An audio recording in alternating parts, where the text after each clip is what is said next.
Hello everyone, আসসালামু আলাইকুম। প্রবাসীর বউ মিম ইউটিউব চ্যানেলে আপনাদের সবাইকে স্বাগত।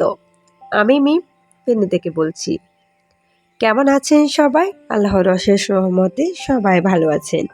আলহামদুলিল্লাহ, আমিও ভালো আছি। বরাবরের মতো আমি আমার সংসারের কাজকর্ম দিয়ে আজকে ভিডিওটি স্টার্ট করেছি। আশা করি আমার আজকের ভিডিওটিও আপনাদের কাছে অনেক অনেক ভালো লাগবে।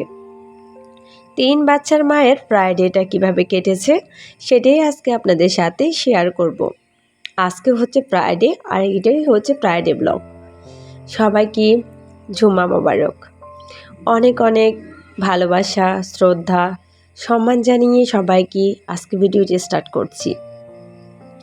আজকে ভিডিওটি যেহেতু ফ্রাইডে ছিল, বাচ্চারা তো বাসায় ছিল, তো বাচ্চারা মানেই হচ্ছে পাস্তা নুডলস। কি বললাম, রাইট বলেছি না আপুরা? বলেন তো। বাচ্চারা যেখানে আছে সেখানে কিন্তু পাস্তা নুডলস তো থাকবে। আজকের নাস্তা আমি বাসায় বানিয়েছি বাচ্চাদের জন্য পাস্তা নুডলস। বাসায় থাকা কিছু উপকরণ দিয়ে বাচ্চাদের জন্য আজকে পাস্তা নুডলসটা বানিয়েছিলাম। সেই সাথে যেহেতু ওয়েদারটা চেঞ্জ হচ্ছে, গলা ব্যথা, জ্বর, ঠান্ডার বিভিন্ন রকমের প্রবলেম দেখা দিচ্ছে, তার কারণে রং চা বানিয়েছি। বাচ্চাদের জন্য নুডলসটা হলেই যথেষ্ট, কিন্তু নাস্তায় তাদের জন্য চার কোনো প্রয়োজন ছিল না।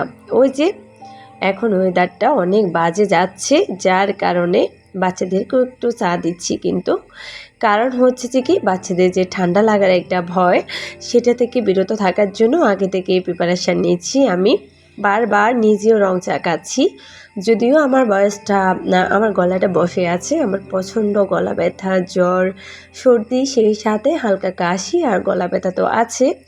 তো আমি তো অসুস্থ, যাই হোক সেটা কোনোভাবে মেনে নেওয়া যাচ্ছে। বাসায় যখন বাচ্চারা অসুস্থ হয়ে যায়, বিশেষ করে একটার পর একটা, আমার 3 বাচ্চাই কিন্তু সবসময় এইভাবে অসুস্থ হয়। যখনই 3 বাচ্চা একসাথে একটার পর একটা অসুস্থ হয়ে যায়, তখন আমি একদম নাজেহাল হয়ে যাই। আমার এত ভয় লাগে যে আমি বাচ্চাদেরকে কিভাবে সুস্থ করে তুলবো, একটার পর একটাকে নিয়ে আমি দৌড়াদৌড়ি করতে করতে আমি নিজে একদম হতাশ হয়ে যাই। যার কারণে এখন ওয়েদারটা খুব বাজে যাচ্ছে, যার কারণে আমি বাচ্চাদেরকেও একটু রং চা খাইয়ে দিয়েছি। যাই হোক, বাচ্চারা নাস্তা করেছে, এদিকে চাটাও খাওয়া হয়ে গিয়েছে। ছেলেমেয়েরা চলে গিয়েছে পড়তে বসতে, তো আমি এদিকে আস্তে আস্তে সংসারের টুকিটাকি কাজগুলো করে ফেলবো।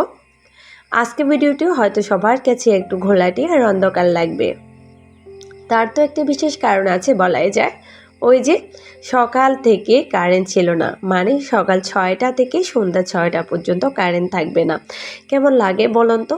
আমরা যারা ব্লগিং করি, আমরা কি কারেন্ট ছাড়া চলতে পারি বলেন তো আপুরা? তো যাই হোক, কি আর করা, যেহেতু প্রতিদিন ব্লগ করছি, প্রতিদিন ভিডিও দিচ্ছি, আর আমার খুব বাজে একটা অভ্যাস, সেটা কি জানেন তো? আমার কাজ হচ্ছে আমি প্রত্যেক দিনের ভিডিও প্রত্যেক দিন দেবো, মানে প্রত্যেক দিন যেটা শ্যুট করব সেটাই সন্ধ্যায় আপলোড করব। আমার কাছে 2-3 দিনের এলোমেলো হজে পড়লেও ওই ব্লগগুলো সাজাতে আমার কাছে ভালো লাগে না, খুবই বিরক্ত কিন্তু লাগে। তো যার কারণে আসলে আজকে কারেন্ট ছিল না বাসায়। কারেন্ট না থাকা সত্ত্বেও যেটুকু আলো ছিল সেটুকু আলো দিয়ে আজকে আমি আমার ভিডিও শ্যুটগুলো নিয়েছি, সেই সাথে ভিডিওটি সাজিয়েছি। হয়তো অন্ধকার লাগবে, তবুও ভালোবেসে কিন্তু আমার ভিডিওটি দেখবেন আমার সকল প্রিয় প্রিয় আপুরা।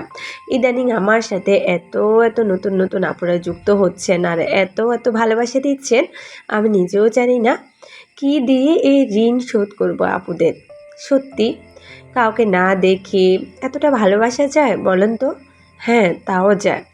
এই ইউটিউবে আসি যে কি একটা মায়া পড়ে গেলাম, কি একটা ভালোবাসা, কি একটা টান। এক এক সময় বলি যে না থাক, আমি আর করব না এটা। পরবর্তীতে বলে যে না, এখানে আসলে কাজ না করলে আমার ভালো লাগবে না, শান্তিই লাগবে না। তো সব কিছু মিলে না আসলে ইউটিউবটা আমাদের জন্য ভীষণ একটা ভালোবাসার জায়গা হয়ে দাঁড়িয়েছে। আমরা যারা ইউটিউবে কাজ করি তারা কিন্তু সবাই জানি ইউটিউবের কাজ করা আমাদের জন্য একটা নেশা, সেই সাথে ভালোবাসার একটা জায়গা। যাই হোক, আজকে যেহেতু ফ্রাইডে ছিল, আজকে আমার বাসার 3টা বেড কিন্তু আমি গুছিয়ে নেব। আজকে আমার বাসার সবচেয়ে অবহেলাতিত যে রুমটা আছে সেটা আপনাদের সাথে একটু শেয়ার করব। আমি হয়তো আমার এই চ্যানেলে আমার সেই রুমটা একবারও দেখাইনি, তো ভাবলাম আজকে একটু আমার প্রিয় প্রিয় আপুদের সাথে আমার সেই বাসার অবহেলাতিত রুমটা একটু শেয়ার করি। এইদিকে দেখতে পাচ্ছেন আমি গত দিনের আগের দিন কিন্তু এই বেডশিটটা চেঞ্জ করেছি। তারপর গত দিনে আমি আমার ড্রাইং স্পেসে যে বেডশিটটা আছে সেটা চেঞ্জ করেছি।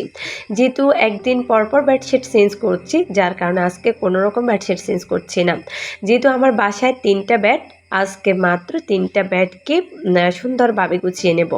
কালকে আমি আমার যে অবহেলাদিত রুমটার কথা বলছি, ওই রুমেরও কিন্তু বেডশিট চেঞ্জ করেছি, যার কারণে আজকে আমি একটা বেডশিটও চেঞ্জ করব না। আজকে যেহেতু ফ্রাইডে, আজকে কিন্তু বাচ্চারা বাসায় থাকবে। আমার 3 বেডে কিন্তু সবাই এলোমেলোভাবে ঘুমিয়েছে, একজন এক জায়গায় বসেছিল, কেউ পড়তে বসেছে, কেউ শুয়েছিল, কেউ একটু দুষ্টামি করেছে। সব কিছু মিলে আজকে আমার 3টা বেডে কিন্তু এলোমেলো। তো যাই হোক, আমি কথা বলতে বলতে আমি আমার 3টা বেডই গুছিয়ে নিচ্ছি। এখানে আমার মেয়ে সকাল সকাল কোরআন শরীফ পড়তে বসেছিল, সেজন্য একটা কম্বল মুড়ি দিয়ে বসেছিল, যার কারণে এই তো আমি দেখেন এই বেডটাতে কিন্তু আজকে কেউ থাকেনি, যার কারণে যেভাবে বালিশে রেখেছি সেভাবেই কিন্তু রয়ে গিয়েছে। শুধু আমার মেয়ে কম্বল মুড়ি দিয়ে তারপর ও একটু কোরআন শরীফ পড়েছে। পরবর্তীতে আমি যেহেতু বেডটা ঝাড়ছি, যার কারণে কম্বলটা উঠিয়ে নিলাম। দেখবেন বাসায় যখন বেডের উপরে এক্সট্রা কোনো কাঁথা বালিশ থাকে, যখন কোনো কাঁথা বালিশ থাকবে তখন সাথে সাথে উঠিয়ে নেবেন, তাহলে বাসাটা পরিষ্কার পরিচ্ছন্ন থাকবে, সেই সাথে একদম ফাঁকা ফাঁকা লাগবে। যেরকম হিবিজিবি আবাচাবা টাইপের ওটা আর লাগবে না। ওই তো বলেছিলাম না, একদম অবহেলাদিত আমার বাসার এই রুমটা, এটা কিন্তু আপনাদের সাথে কখনোই শেয়ার করিনি। আজকে যখন শেয়ার করছি তখন আবার কারেন্টও নাই, কেমন লাগে বলেন তো। আচ্ছা যাই হোক, যেমনই আছি সেভাবেই শেয়ার করছি। যে সকল প্রিয় প্রিয় আপুরা আছেন, আমাকে ভালোবাসেন, তাদের কাছে আমার সব কিছু ভালো লাগবে। অন্ধকারটাকে আপুরা অনেক আলো দিয়ে ভালোবাসা দিয়ে দেখে নেবেন। এখানে আমার যে স্টিল ওয়ারড্রপটা আছে সেটাকে এখন হালকাভাবে মুছে নিচ্ছি। যেহেতু এই রুমটা খুব বেশি একটা ইউজ করা হয় না, যার কারণে অনেক বেশি যে ময়লা হয় তাও কিন্তু না।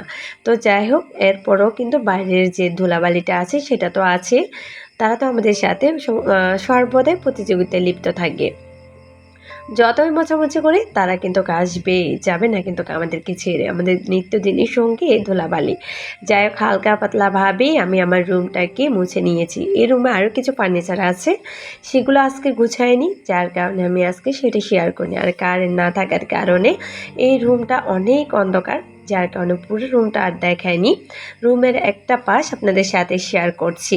আমার এই রুমটা অবহেলাদিত হলেও কিন্তু সাদামাটা হলেও কিন্তু খুব ভালো লাগে আমার কাছে। এই ব্যাডটা দেখছেন, এটা আমার সংসার জীবনের প্রথম কিনা ব্যাড। আজকে আমি এক্সট্রাভাবে যে সংসার শুরু করেছি তার না 2টা বছরের মধ্যে এই ফার্নিচারটা আমার প্রথমে কেনা ছিল। আচ্ছা যাই হোক, এই গল্প বা সংসার জীবনের প্রথম কী জিনিস ছিল সব কিছু না অন্য একটা সময় শেয়ার করব। ভিডিওর এই পর্যায়ে আসি, প্রতিদিনের মধ্যে ছোট্ট একটি রিকোয়েস্ট করে নেব।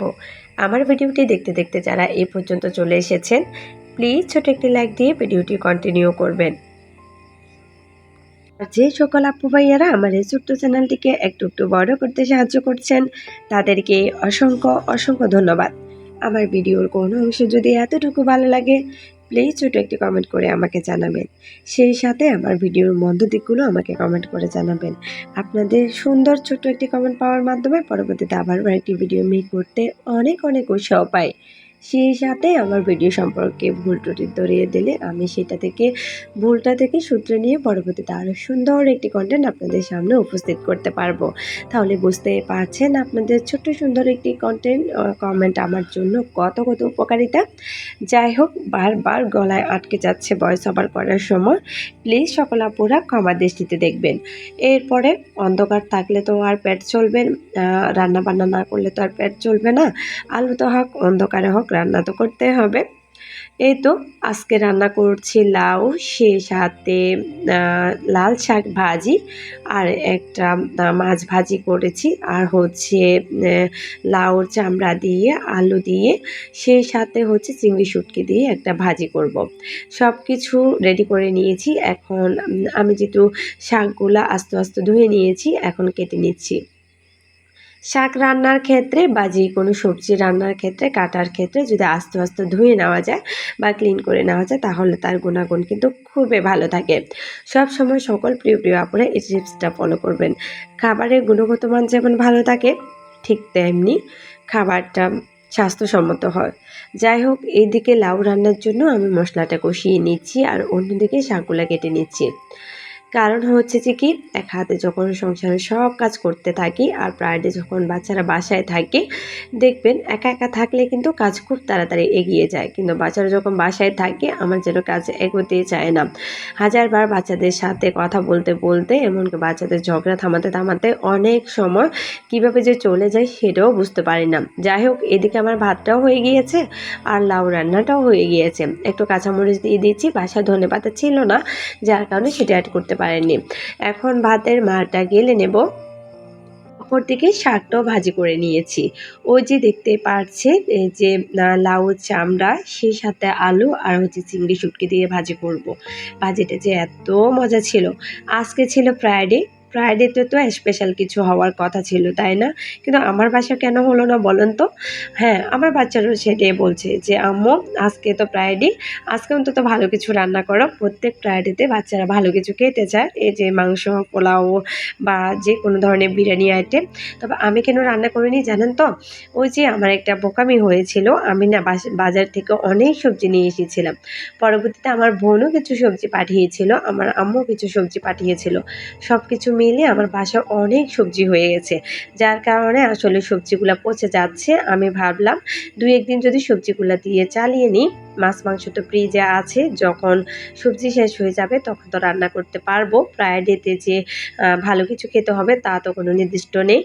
কারণ হচ্ছে যে এখন যদি আমি এই সবজিগুলা খাওয়া না হয়, সেগুলা দেখা যাচ্ছে যে সবগুলা নষ্ট হয়ে যাবে। যার কারণে আসলে আজকে ফ্রাইডে থাকা সত্ত্বেও একদম সাদামাটা খাবার ছিল।